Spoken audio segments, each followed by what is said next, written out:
जय श्रीमन नारायण। जो टिप्पणी मैं देने जा रहा हूं वह रामानुज दास श्रीमन गट्टू वेणुगोपाल स्वामी द्वारा दी गई है। अध्याय 11 विश्व रूप समदर्शन योग श्लोक 38। त्वमादिदेवः पुरुषः पुराणः त्वमस्य विश्वस्य परं निधानम् वेत्तासि वेद्यं च परं च धाम त्वया ततं विश्वम् अनन्तरूप। ओम। गीताचार्य श्री कृष्ण परमात्मा अर्जुन सहित हम सभी को विश्व रूप समदर्शन योग सिखा रहे हैं।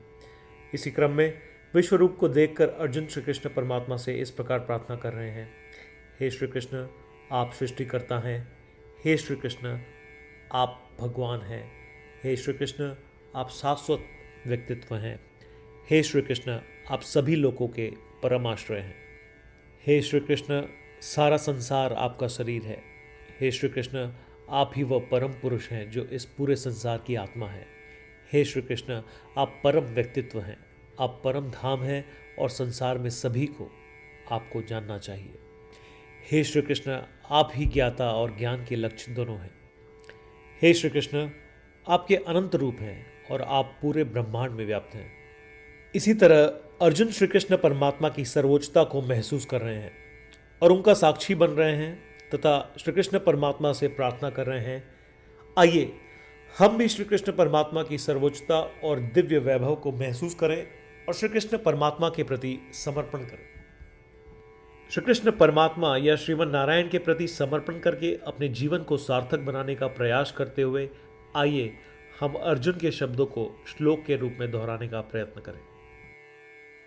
त्वमादिदेवः पुरुषः पुराणः त्वमस्य विश्वस्य परं निधानं वेत्तासि वेद्यं च परं च धाम त्वया ततं विश्वमनन्तरूप।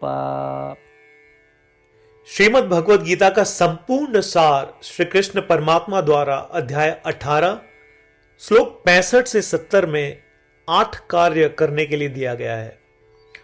श्री कृष्ण कहते हैं, मुझे वे लोग पसंद है जो इन 8 बातों का पालन करते हैं। मैं उन भक्तों की हर प्रकार से रक्षा करूंगा। श्री कृष्ण परमात्मा द्वारा बोली गई संपूर्ण भगवद गीता को सुनने के बाद अर्जुन कहते हैं, करिष्ये वचनम तव, जिसका अर्थ है कृष्ण, मैं वैसा ही करूंगा जैसा आप कहेंगे। यही कारण है कि श्री कृष्ण ने अर्जुन को सभी प्रकार की सफलताएं और जीत प्रदान की है। आइए परमात्मा को वचन दे कि हम इन 8 कर्मों का पालन करेंगे। ऐसी कोई पूजा, तप या यज्ञ नहीं है जो परमात्मा को यह शब्द देने से बढ़कर हो। मैं कहूंगा कि ये 8 प्रतिज्ञाएं हमें करनी चाहिए। कृपया आप सभी इन्हें अपने दिल और दिमाग में सोचें। इस प्रकार श्री कृष्ण को अपना वचन देते हुए आइए हम सभी श्री कृष्ण के सुंदर चेहरे को खुशी से चमकते हुए देखें और आनंद का अनुभव करें। जय श्रीमन नारायण। ये है हमारे 8 वचन। हमारा पहला वचन, हे श्रीमन नारायण, जैसा आपने निर्देश दिया मैं हमेशा आपका ध्यान करूंगा और आपके बारे में सोचूंगा। हमारा दूसरा वचन, हे श्रीमन नारायण, जैसा कि आपने सलाह दी मैं हमेशा आपका भक्त रहूंगा।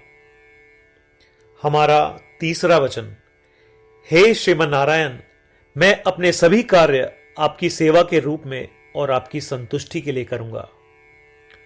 हमारा चौथा वचन, हे श्रीमन नारायण, जैसा कि आपने अनुसरण करने के लिए कहा था, मुझे पूरा विश्वास है कि मैं आपका हूं और मैं हमेशा अपने हाथ जोड़ूंगा और आपको नमस्कार करूंगा।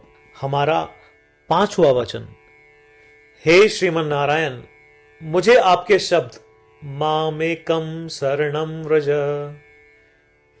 याद आते हैं जो आपने सिर्फ और सिर्फ आपको ही समर्पण करने को कहा था।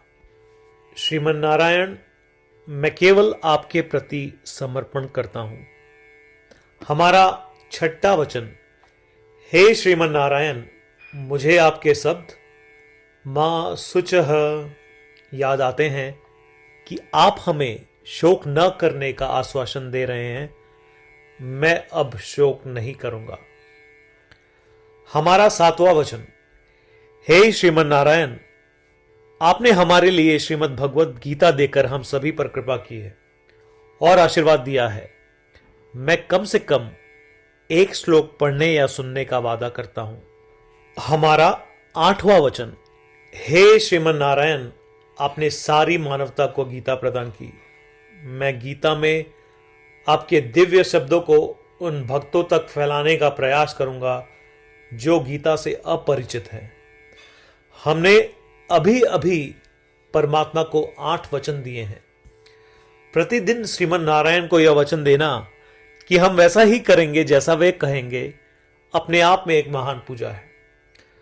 आइए हम उसे अपने अटल विश्वास के साथ अपना वचन दें। श्रीमन नारायण करिष्ये वचनम तव, जिसका अर्थ है, श्रीमन नारायण, मैं आपके निर्देशों के अनुसार कार्य करूंगा। सर्वम श्री कृष्णार्पणमस्तु। जय श्रीमन नारायण। त्वमादिदेवः पुरुषः पुराणः त्वमस्य विश्वस्य परं निधानम् वेत्तासि वेद्यं च परं च धाम त्वया ततं विश्वम् अनन्तरूप। ॐ त्वमादिदेवः पुरुषः पुराणः त्वमस्य विश्वस्य परं निधानं वेत्तासि वेद्यं च परं च धाम त्वया ततं विश्वमनन्तरूप।